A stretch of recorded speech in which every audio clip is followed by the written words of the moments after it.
J'avais un peu envie de changer mon intro, du coup bonjour à tous, j'espère que vous allez bien. C'est absolument pas naturel, du coup je vais reprendre mon ancienne intro, c'est pas grave. I don't know why, don't you do. Yo, what's up tout le monde, j'espère que vous allez bien. Aujourd'hui on se retrouve pour le 3e épisode du Daily Dose of News de la chaîne We Are Street Style TV. Et je vais commencer directement avec toutes les news, sinon on n'aura jamais terminé. Comme d'habitude, on va commencer par la musique. Le sujet principal de cette catégorie cette semaine, c'est bien sûr évidemment la sortie de l'album de Kanye West. La première chose à dire, c'est que les 7 sons de l'album se sont hissés au sommet des écoutes de Spotify, Apple Music, Deezer, etc. Personnellement, au début, j'ai pas vraiment aimé l'album. Au fur et à mesure des écoutes, j'ai commencé à apprécier. Mais ce que je me suis dit, ce que la plupart des fans de Kanye West se sont dit, c'est que c'était pas très innovant, c'était du Kanye West pur et dur. Vraiment la musicalité avant les lyrics, beaucoup de punchlines, etc. Mais rien de très innovant par rapport à ses derniers albums. Comme disent certains fans de Kanye West, c'est vraiment la dose de Kanye West pour un certain temps. Juste la participation de 070 Shake sur le son Ghost Town qui apporte une touche de fraîcheur ou de nouveauté à l'album. La deuxième chose dont je voulais vous parler, c'est la sortie justement aujourd'hui, oui, le jour où sort cette vidéo, l'album va sortir également entre Kanye West et Kid Cudi. Même si les fans n'ont pas été très rassasiés par le premier album de Kanye West, ils vont forcément être rassasiés grâce à ce deuxième album. L'album de Kid Cudi et Kanye West, c'est le 3e album sorti par le label Good Music, le label de Kanye West, en 3 semaines, et c'est pas le dernier. Il y a aussi l'album de Nas et l'album de Teyana Taylor qui vont sortir également dans les semaines à venir. En ce qui concerne l'album de Kid Cudi et Kanye West, il y aura une listening party, du coup une soirée où certaines personnes, j'ai dit on alors que pas du tout, où certaines personnes triées sur le volet pourront écouter justement l'album.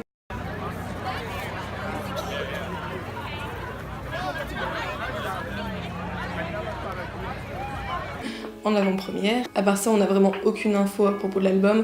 Aucun son sorti en preview. Juste la cover qui a été dévoilée par Kid Cudi sur Instagram. Cette cover a été réalisée par Takashi Murakami qui a également réalisé la cover de son album Graduation. Un autre truc dont je voulais vous parler, c'est la sortie de la tracklist de la BO du film Superfly. Et c'est un remake du film Superfly qui est sorti dans les années 70 je pense. La BO est réalisée par tous les plus gros noms du rap game américain. On retrouve Future, Young Thug, 21 Savage, Lil Wayne. On a quand même un son qui peut être un peu un avant-goût de ce que va être cette bande originale et je vous laisse écouter maintenant.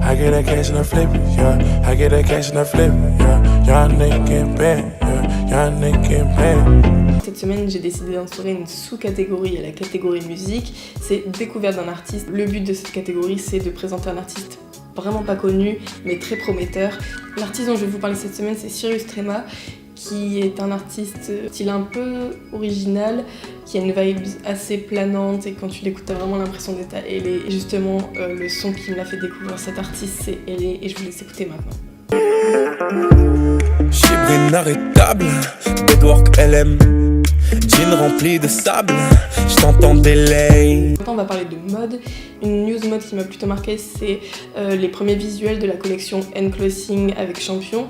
C'est vraiment une collection dédiée à la diversité, etc. Vous verrez sur les photos que je vais vous mettre ici. La collection comporte une 15aine de pièces, toutes très colorées, des hoodies. Et la chose vraiment spéciale qui rassemble le revendeur anglais N-Clothing et la marque de vêtements sportswear Champion, c'est le logo Champion mixé avec celui de N-Clothing qui donne un logo assez original et qui donne vraiment la touche spéciale à cette collection. Un autre truc que j'ai trouvé intéressant, c'est la collaboration entre Rimowa et Off-White. Rimowa, c'est une marque allemande de bagagerie qui fait partie d'ailleurs du groupe LVMH dont fait partie Louis Vuitton. Le premier modèle, c'est une valise totalement transparente, une valise cabine, donc assez petite. C'est assez simple, mais c'est du Off-White tout craché. Je vais encore vous parler d'une collaboration. Donc le rappeur Travis Scott et Jordan vont sortir une paire en collaboration.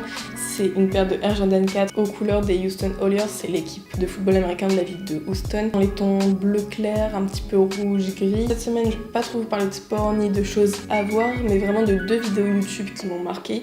La première, c'est la vidéo de Chris d'Iconic à propos de Cole Bennett, qui est un réalisateur de clips américain. Il explique vraiment tout son business plan, comment il a réussi de rien à devenir un des plus gros réalisateurs de clips du rap game américain. On peut vraiment dire que c'est lui qui a fait percer Lil Skies, Lil Xan, Kai Mask, plein d'autres artistes de la nouvelle génération. Justement, en parlant de Chris d'Iconic, si vous vous intéressez à tout ce qui est culture urbaine, culture streetwear, le rap américain, n'hésitez surtout pas à aller voir sa chaîne parce qu'il fait des vidéos lifestyle décodeur dans lesquelles il décode tous les sujets de cette culture. Et si vous voulez vous forger une grosse culture urbaine, n'hésitez surtout pas à aller voir toutes ces vidéos et c'est toujours hyper intéressant et on apprend toujours quelque chose. La deuxième chose dont je voulais vous parler, c'est quelque chose qui change un peu de ce dont je vous parle ici d'habitude.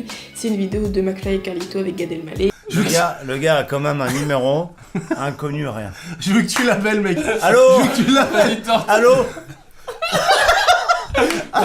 Pourquoi tu parles pas?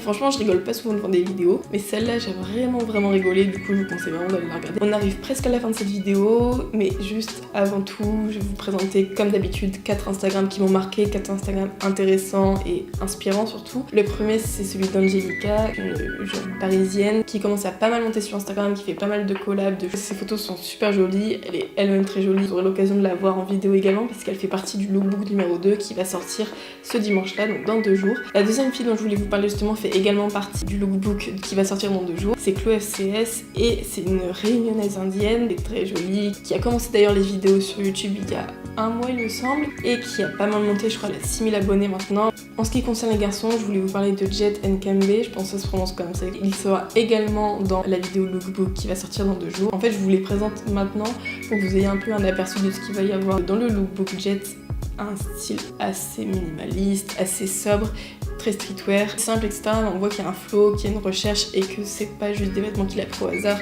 On voit qu'il fait attention à son style. La dernière personne dont je vais vous parler, c'est Josa, qui, à l'opposé justement de Jet dont je vous parlais juste avant, a un style un peu plus particulier, avec des pièces un peu plus rares, on va dire, des choses qu'on voit pas partout.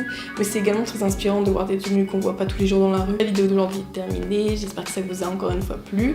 N'hésitez pas à vous abonner surtout, parce que c'est vraiment la chose dont on a besoin pour l'instant. Faire un peu plus de visibilité, parce que on se donne vraiment à fond sur les contenus, on passe des heures et des heures sur nos vidéos, mais si personne s'abonne, ça va être un peu compliqué de se faire connaître. Et je pense que c'est tout. Du coup, je vous dis à la semaine prochaine. Baby girl, what you doing with your man? I just popped a Zan, 50,000 in Japan.